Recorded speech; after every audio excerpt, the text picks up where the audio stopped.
இயேசு உங்களை நேசிக்கிறார். இந்த நாள் வேதாகம தியானத்திற்கு உங்களை அன்புடன் அழைக்கிறேன். தேவனே, உம்முடைய கிருபை எவ்வளவு அருமையானது! அதனால் மனுபுத்திரர் உமது செட்டைகளின் நிழலிலே வந்தடைகிறார்கள்.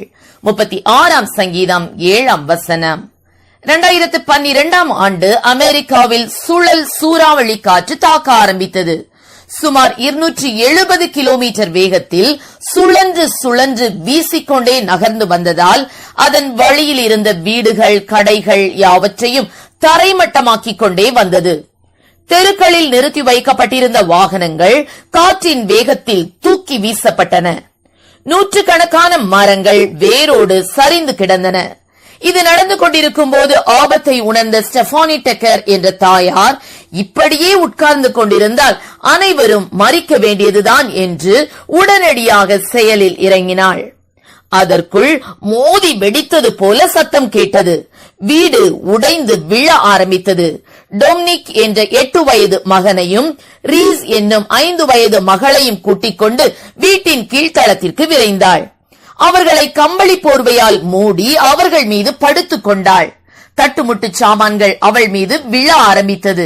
பிள்ளைகள் பயத்தில் சத்தமிட ஆரம்பித்தனர். அம்மாவிற்கு வலி தாங்க முடியவில்லை. எலும்புகள் முறிந்தன. கால்களில் காயம் ஏற்பட்டு இரத்தம் பீரிட்டு வர ஆரம்பித்தது. சத்தமிட்டு அழுதால் பிள்ளைகள் பயந்து விடுவார்கள் என்று எல்லாவற்றையும் சகித்துக் கொண்டாள். சில மணி நேரங்களில் சுழல் காற்று கடந்து சென்றவுடன் 8 வயது மகனை வெளியில் அனுப்பி உதவிக்கு ஆட்களை அழைத்து வருமாறு அனுப்பினாள். அவன் தைரியமாக வெளியில் சென்று ஒரு மனிதனை கூட்டி வந்தான்.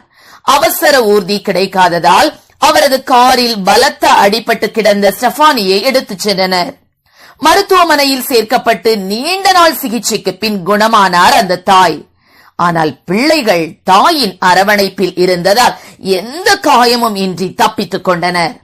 ஆம், எனக்கு அருமையானவர்களே, கோழி தன் குஞ்சுகளை தன் சிறகுகளின் கீழே கூட்டி சேர்த்துக் கொள்ளும் வண்ணமாக நான் எத்தனை தரமோ உன் பிள்ளைகளை கூட்டி சேர்த்துக் கொள்ள மனதாயிருந்தேன் என்ற வசனத்தின்படி ஒரு கோழி எப்படி தன் சிறகுகளின் கீழ் பயங்கரங்கள் வரும்போதும் எதிரிகளோ கழுகோ தன் குஞ்சுகளை தாக்க வரும்போதும் விரைந்து சென்று தன் குஞ்சுகளை சேர்த்துக் கொள்ளுமோ, அதுபோல கர்த்தரும் தாயினும் மேலாய் அன்பு கொண்டு நம்மை காத்துக் கொள்ளுவார். சத்துரு சூறாவளியைப் போல நம்மை அழித்து விடும்படியாக, கீழே தள்ளும்படியாக தீவிரித்து வந்து நம்மை தாக்க வரும்போது ஆவியானவர் அவனுக்கு எதிராக கொடியேற்றுவார். தேவன் நம்மை சுற்றிலும் தம்முடைய செட்டைகளை விரித்து நம்மை பாதுகாக்கிறவர். ஒரு தாய் எப்படி தான் அடிபட்டாலும் பரவாயில்லை, தன் பிள்ளைகள் காக்கப்பட வேண்டும் என்று அவர்களை மூடி மறைத்து பாதுகாத்துக் கொண்டாளோ, அதுபோல நம் பரம தகப்பனும் நம்மை தம் கிருபையால் மூடி மறைத்து காத்துக் கொள்ளுகிறார். தேவனுடைய செட்டைகளின் கீழ் நாம் அடைக்கலம் கொள்ளும் போது சத்துரு நம்மை சேதப்படுத்த முடியாது. பலவீனப்படுத்தும் நோய்கள் நம்மை அணுகாது. இருளில் நடமாடும் கொள்ளை நோய்கள் நம்மை தாக்க முடியாது. மத்தியானத்தில் பாழாக்கும் சங்காரம் நம்மை ஒன்றும் செய்யாது. ஆம் பிரியமானவர்களே, ஒவ்வொரு நாளும் அதிகாலையில் ஜெபிக்கும் போதே தேவனுடைய செட்டைகளின் கீழே அடைக்கலம் புகுந்து விடுவோம். கர்த்தர் நம்மை காத்துக்கொள்ள வல்லவராயிருக்கிறார். கர்த்தர் தாமே நம்மை ஆசீர்வதிப்பாராக. ஆமென். ஜெபம்.